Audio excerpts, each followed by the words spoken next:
Ok, tu penses voir le nouveau Die Hard? La chute de la Maison Blanche, tu aimes? Tu aimes le charisme de Viola Davis, d'Anthony Starr, d'ailleurs qui est aussi sur la même plateforme, hein, Prime. Générique. Soit on meurt en héros, soit on vit assez longtemps pour se voir endosser la peau du méchant. Pour ce genre de choses, il existe des hommes comme moi. Il t'arrive de saigner. Vous pouvez respirer. Vous pouvez cligner des yeux. Vous pouvez pleurer. M'a ramené le conduit, celle-là. Maintenant que j'ai votre attention, Accroche-toi, petit. Salut à tous, c'est Fab et des Garmates sur ma chaîne et aujourd'hui on va parler de plateforme de streaming, film de plateforme de streaming. Donc en gros, la plateforme Prime nous propose une production Amazon. Amazon Prime, c'est la même chose. Il nous propose de suivre le G20. Alors non, ce n'est pas un film politique, non, on est bien sûr un thriller, film d'action. Donc en gros, de quoi ça parle? Notamment quand on voit à l'affiche Viola Davis qui donne la réplique à Anthony Starr, donc Anthony Starr très connu sur la plateforme Prime Video, hein, notamment le rôle du protecteur, hein, donc de Homelander dans la série The Boys. Et Viola Davis, pas besoin de la présenter bien sûr.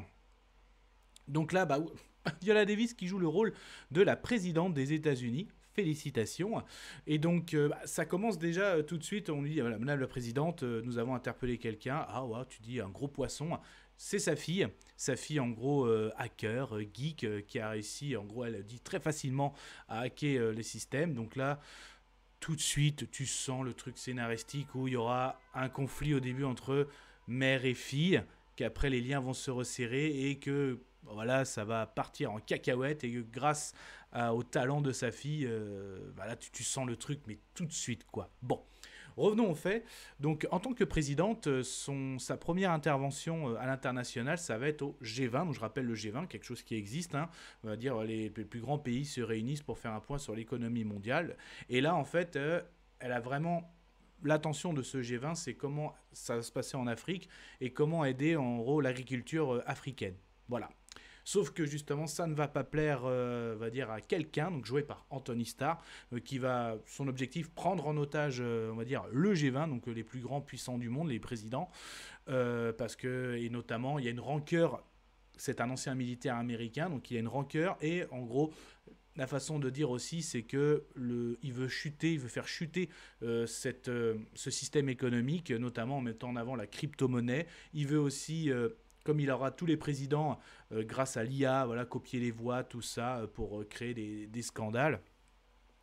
Mais en gros, et surtout aussi, il aura des complices parce que voilà, vous vous occupez des Africains avant de vous occuper des Américains. Donc, tu as tout ça qui est mis en place. Mais je trouve que déjà, même moi, je suis très fan de la VF. C'est pas du tout les mêmes VF. Aussi bien d'Anthony Starr que de Viola Davis. Parce que j'adore la VF de Viola Davis et j'adore aussi la VF d'Anthony Starr. Bon, déjà, quand ça commence, mais bon, les acteurs, je les adore. Mais là, le charisme de Viola Davis, je sais pas, déjà, au niveau pop culture, Amanda Waller, ou encore un film où vraiment elle impose quelque chose de royal, tout, Woman King, et je la trouve excellente. Et là, il y a rien, quoi. C'est bien en dessous, quoi.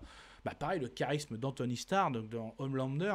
Déjà, rien que des fois, je revois même la scène quand il fait son caméo dans Ginevey, le fait quand il atterrit, tout ça. Il y a quelque chose, ça, mais là, il n'y a rien. Même à un moment, il essaye de faire...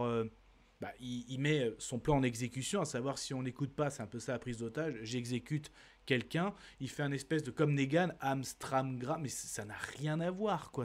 Il fait ça rapidement, en plus, il a tous les présidents les plus puissants du monde, et tu sens pas le truc comme quoi il met le monde à terre, quoi. Et pourtant, cet acteur, il a tellement de potentiel. Donc les scènes d'action, parce que oui, Viola Davis qui interprète la présidente, c'est aussi une ancienne militaire, notamment il y a une photo qui a fait fureur quand elle sauve un enfant, d'ailleurs un petit passage émotion là-dessus quand on va parler de cette intervention. Non mais là, franchement, ancien militaire, donc il y aura des scènes de combat, mais les scènes de combat sont très sombres, tu sens que c'est vraiment caché. Il y a du truc, c'est du vu, on te lance un extincteur avec une bastos pour faire du gaz, scène d'ascenseur, voilà, scène par Toki, ça se parle entre le preneur d'otage et la cible. c'est voilà, c'est bah ouais, t'as du sous Die Hard, du sous La Chute de la Maison Blanche, mais même d'un prestation des acteurs, ils sont bien en dessous de ce qu'ils ont fourni. Donc Prime. Donc là, attention.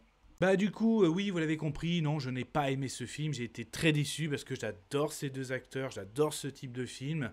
Mais là, non, là j'ai... Bah d'ailleurs, je vais donner mon avis sonore. Ouais, je vais... Désolé, mais je vais être cash. Hein.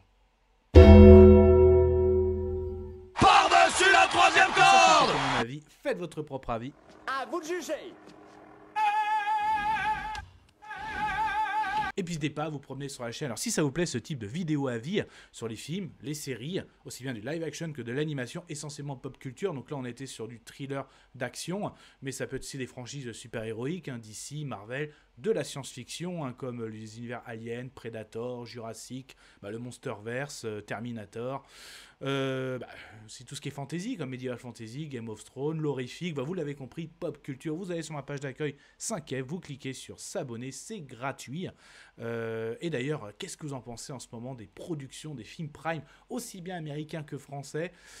Moi, je commence vraiment à être très déçu de Prime, hein, donc je pense que Netflix est toujours dans le game.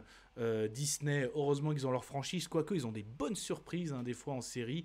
Justement, c'est pas les grandes franchises d'ici ou Star Wars qui les mettent en avant, mais même si ça les aide beaucoup. Mais Prime là, pour moi, ça, il y a de la phase, il y a encore du bon, hein, mais on en reparlera sur la chaîne. Prenez soin de vous, Kenavo. Je vous souhaite une agréable soirée. Désolé pour le bordel. Au revoir.